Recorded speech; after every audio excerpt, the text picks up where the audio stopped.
in a lot of ways, he is this really Renaissance kind of man when you think about his interest in music, the Bible, biblical languages, then his social activities and all that sort of thing that he promoted.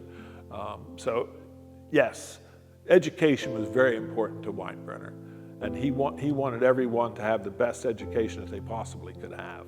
Weinbrenner always thought that the center of the denomination, as he watched the westward movement, would ultimately be in Iowa. Well, it didn't exactly happen that way, but there were a number of people in Greater Findlay in the 1870s or whatever. It became a boom town, early 1880s, became a boom town because of the gas and oil discoveries there. Okay, and the community of Findlay, we already had a Church of God there. It was organized by George Harn in 1858. So we already had a congregation there, and Findlay became the home of the Hickernells, and he was one of our evangelists who went over into Indiana and planted a lot of churches and whatever. So Findlay, and it was a railhead, had become kind of like a launch point, you know, for west and south and north and all that sort of thing. And when the community, when they discovered this oil and you had to boom there in town, somehow, and I don't know who connected them, but the church leaders and the leaders of the community got together and said, and we were looking for a place to establish a college, because we believed that we needed a place to educate our young people. So it matched up, and voila, what you have today.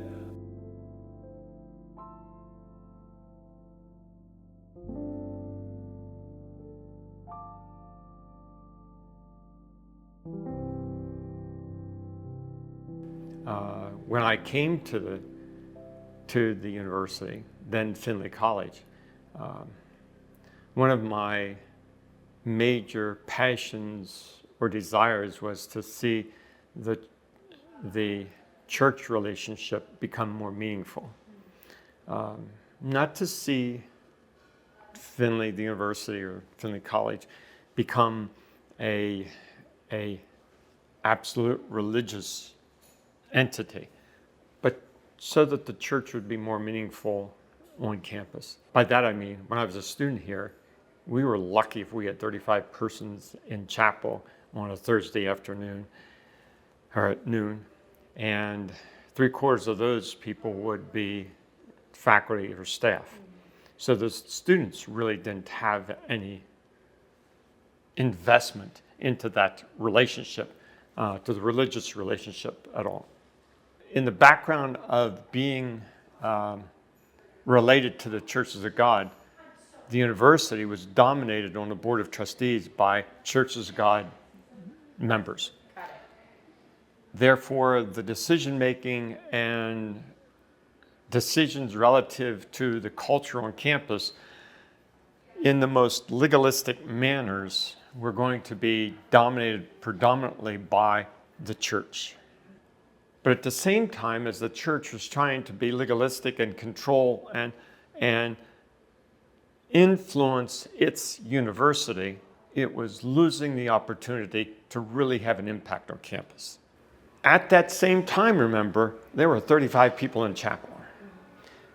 Today, there are hundreds, 200 plus students on a Thursday evening worshiping. Students.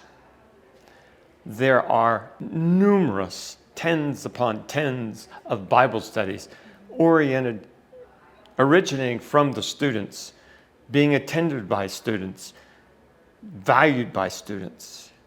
That would never and did not happen when I was a student here. The church's involvement from a legalistic perspective has waned.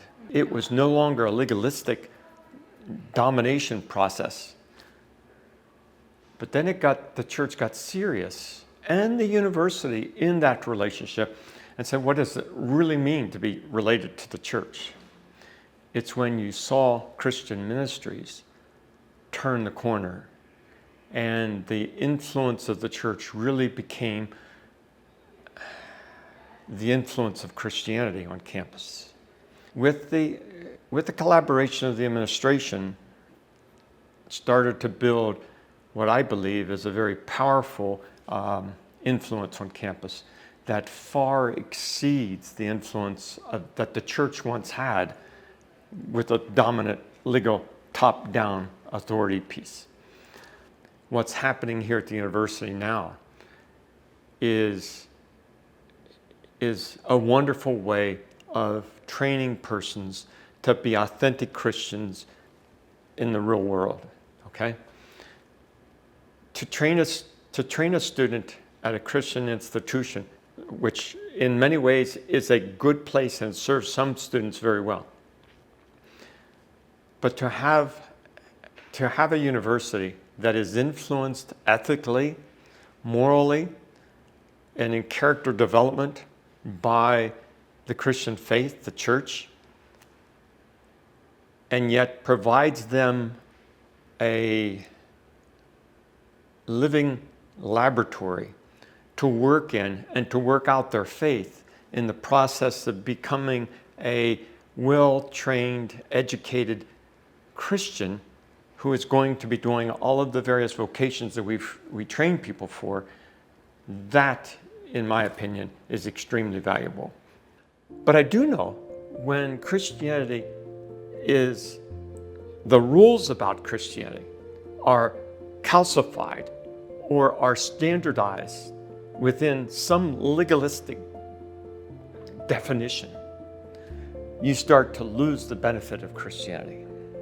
John Weinbrenner saw that. John Weinbrenner saw that one very beautiful example of that. John Weinbrenner wanted women to be pastors as well as men, okay? Knocks the socks off of some people still today, okay? Some people in our society just can't handle that yet. But that is a good example of Weinbrenner's ability to think about the abstractness of Christianity, of applying it, the love and the values of Christianity to society in the means of what society could handle at that time.